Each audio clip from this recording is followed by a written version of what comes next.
Birds. These wonderful creatures bring a sense of wilderness to our urban environments, filling them with song.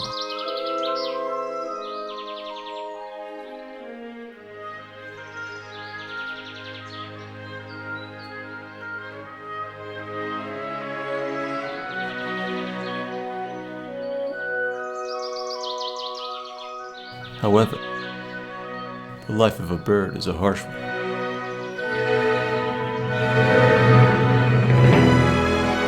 That's why many people make it a bit easier for our feathered friends by putting up bird feeders in their gardens.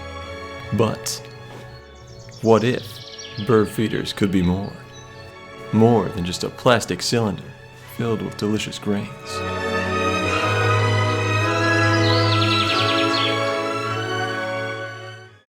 That's why we in the Bird Feeder Collective have designed the self-maintained Aviator Lunch Locale device, or just small device for short.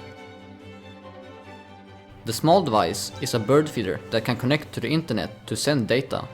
The data is transmitted through an antenna placed on top.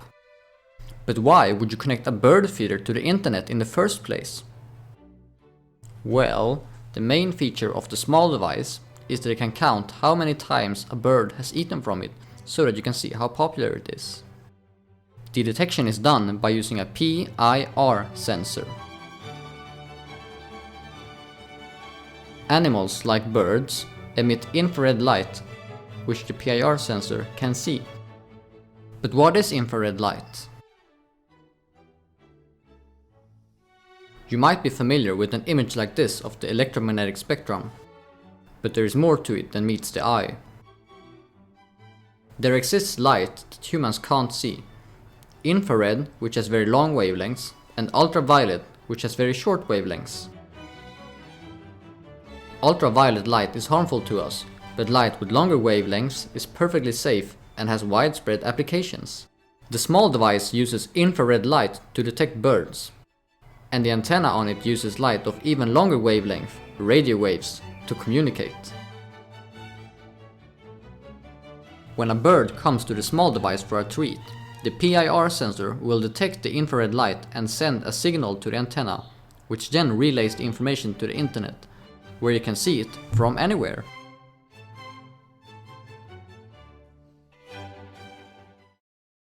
This is the small device. We designed this as a simple cylindrical bird feeder with built-in space to hold the electronics. Once our 3D design was complete, it was time to print it. It took a few iterations to find our final design, but eventually we had it. The small device, Mark III. It's made up of a few different components. 1. The chassis, the base bird feeder. 2. The electronics. The main electronics consists of the sensors, which collect data, the Arduino, which assembles the data and serves as the computer, and the radio module, which prepares the data for the antenna. And 3. The antenna, which allows the electronics to transmit the sensor data to the internet. We investigated a number of different antenna designs, but in the end decided to go with the simple and easy to manufacture folded meander line PCB printed circuit board monopole antenna. As a monopole antenna, it works in connection with a conductive ground plane. One end of the antenna is connected to the ground plane, the other end connected by a coaxial cable to our electronics. When the electronics run the signal into the antenna, the electrical current runs through both the antenna and the ground plane to create the radiation. The ground plane also serves as an electrical shield, which isolates the antenna from the dielectric properties of the bird feeder beneath. This allowed us to separate the design of the antenna from that of the feeder, making things simpler.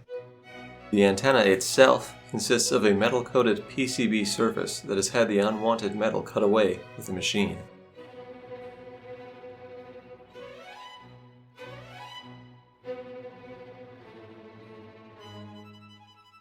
As you can see, birds love the small device.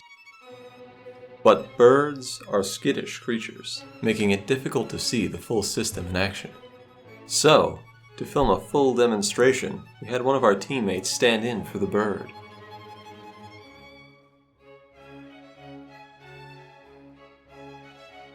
As you can see, the detection is now shown on the webpage.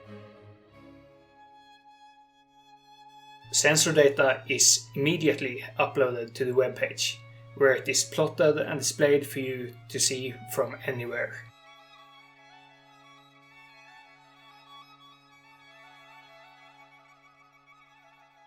In order to determine the practical range of the small device, we took it to a hill where we had a clear line of sight to the ground up to 2 kilometers away. One of us stood on the top of the hill with the receiver, keeping track of whether the bird feeder was connected. Another one of us took the bird feeder and walked away.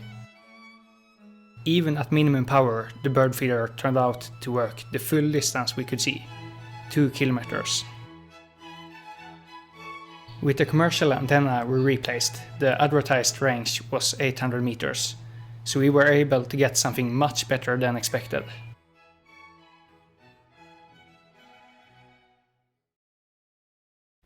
But you have yet to see the small device's greatest feature. It's even waterproof.